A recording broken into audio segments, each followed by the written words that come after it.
My mother didn't even hesitate. She didn't call, didn't fake a headache, didn't pretend she was stuck in traffic. She just didn't show up to my wedding. No explanation. No apology. Not even a text the next day. The absence felt less like silence and more like someone quietly closing a door they'd been meaning to shut for years. The ceremony still went on. The lake shimmered in soft champagne light. My dress smelled faintly of pressed gardenias. Guests clapped and laughed and toasted glasses filled with citrus-infused sparkling wine. But every moment had a shadow tied to it. A slow ache just behind the ribcage. A question no one dared ask aloud. A seat beside the aisle left deliberately empty. When I danced with my husband, the breeze carried the scent of wet cedar and early summer rain. He squeezed my hand a little tighter each time my smile faltered. "Are you okay?" he whispered. "I will be," I lied. "My name is Isla Monroe. I'm 27 years old, and the day my mother skipped my wedding without explanation was the day I stopped trying to be enough for people who mistook my quietness for weakness. But the day she texted me, after my $580 million hotel chain hit the news, was the day everything she'd pretended not to see became impossible to ignore. If this resonates with you, share your thoughts. It means more than you know. It happened 8 months after the wedding. I was in my office on the 44th floor of the Monroe Crescent, my flagship hotel. The space smelled like cappuccino steam and lavender diffusers set too close to the air vents. Late afternoon sunlight spilled across the marble floor in warm gold, catching the chrome edges of the furniture. My assistant, a soft-spoken genius named Jessa who color-coded her world to stay sane, knocked quietly and poked her head in. "You're trending again," she said, waving her tablet. "Is it the expansion announcement?" "No," she laughed. "It's the valuation. They put the number in bold red on the headline. It looks angry." I reached for the tablet but my phone buzzed first. A notification from a contact I hadn't seen on my screen in a long time. For a second the office felt too quiet. Just the faint hum of the AC. The distant elevator bell. The clink of porcelain from the staff kitchen. The message preview glowed. Family dinner at 7 p.m. Important discussion. No hi. No, how are you? Not even my name. Just a summons. I didn't respond. Not immediately. Not for hours. Instead I closed my eyes and let a memory slip in. I was 21, showing her the early sketches of my first boutique hotel concept. I'd spread the drawings across the dining table, sunlight warming the paper edges, the smell of roasted garlic drifting from the kitchen. She glanced over the sketches briefly, then returned to her phone. "That's cute," she said. "But maybe try something realistic. You get overwhelmed easily." Cute. Not promising. Not impressive. Just cute. The same word she used for my kindergarten drawings. I folded the papers quietly, pretending I wasn't devastated. That memory settled in my chest now like a forgotten letter I never mailed. I didn't attend the dinner because of her message. I attended it because of what I'd built in spite of her message. The restaurant she chose was downtown. Old brick exterior, navy awning, warm amber lighting glowing through tall windows. I arrived early, my heels clicking across the wet pavement from a late drizzle. The air smelled like storm-soaked concrete and truffle fries drifting from a nearby cafe. Inside, the table for Monroe party of 5 was set near the back beside a flickering candle wall.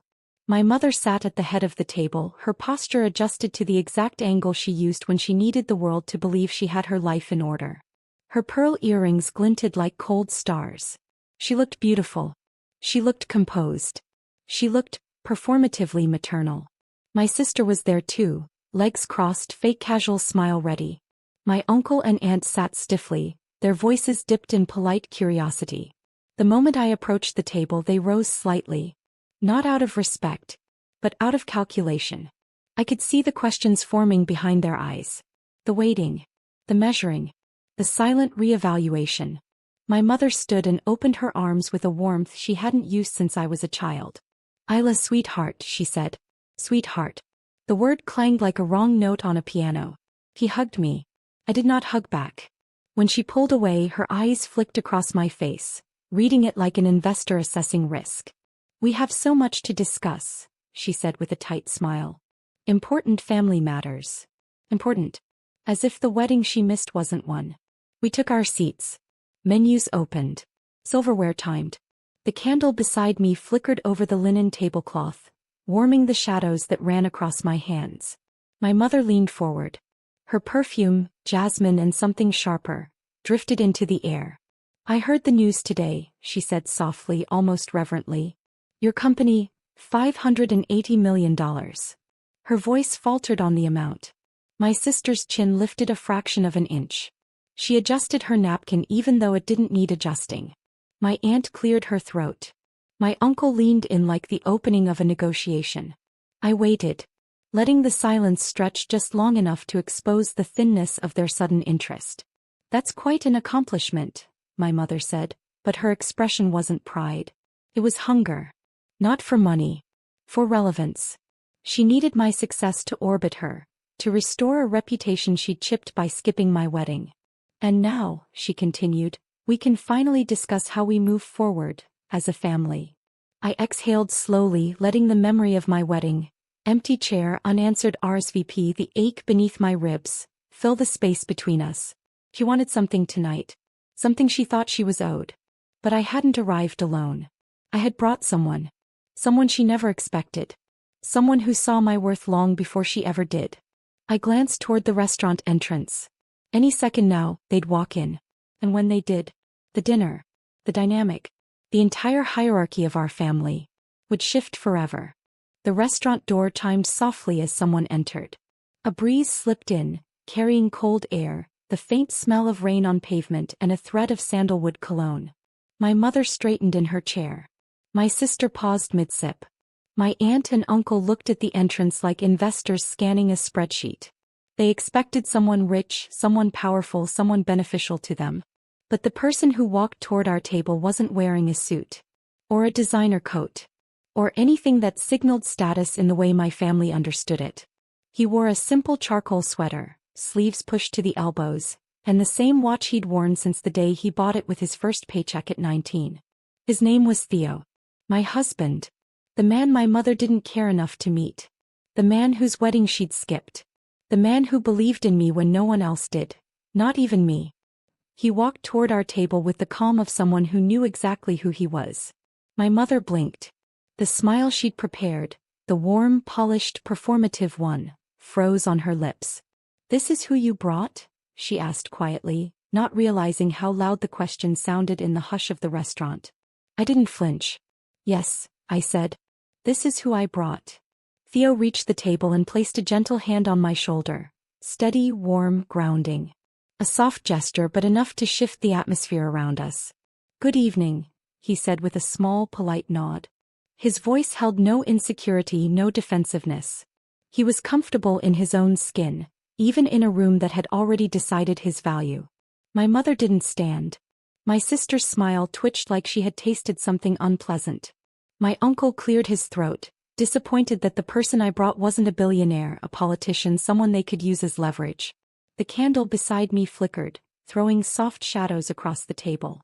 I gestured to the empty chair. Sit, I said. Theo did. We were a complete picture now. Not the one my mother wanted, but the one reality had chosen. Mom folded her hands over her napkin. Isla, she said, voice brittle at the edges, this dinner was meant for deeper conversations. Good, I answered.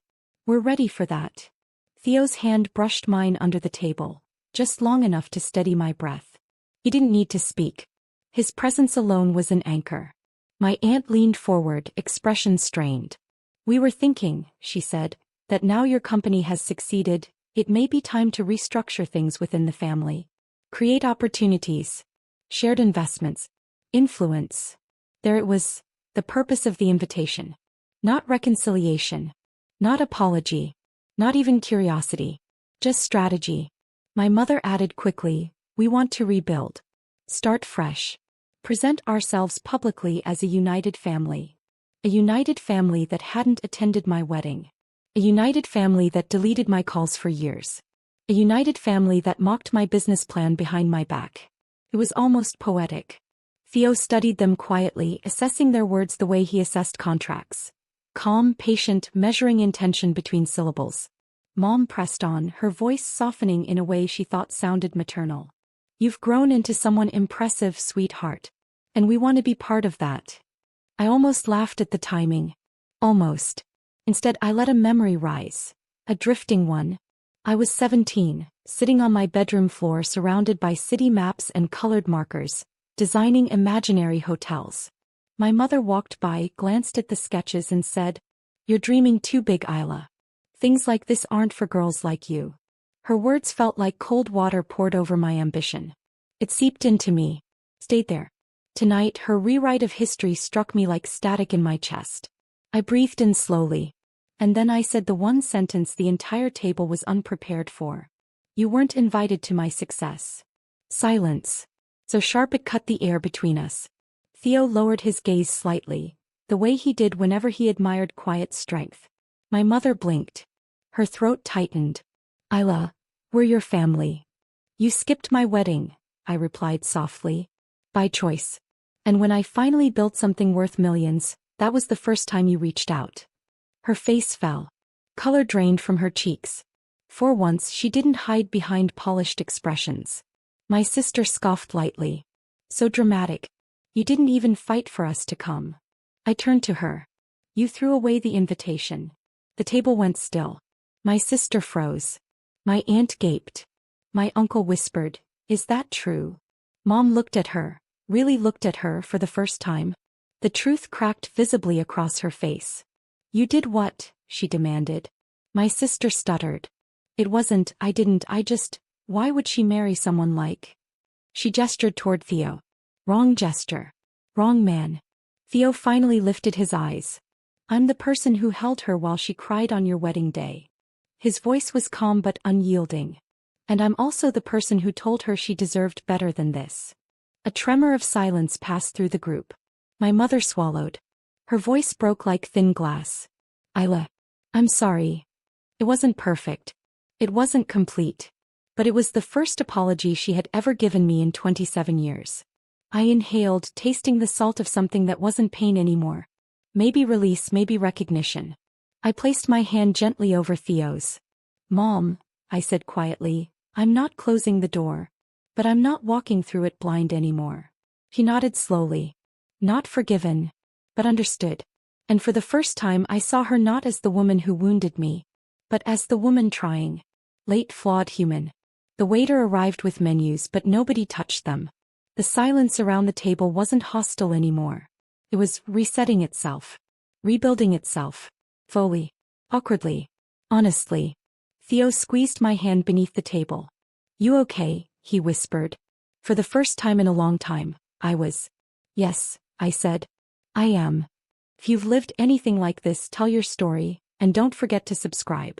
Outside the restaurant window, the rain stopped and the streetlights glowed against the wet pavement, soft halos shimmering like a promise. And as I walked out of the restaurant later that night, I understood something quietly, deeply. Some doors open only when we stop knocking.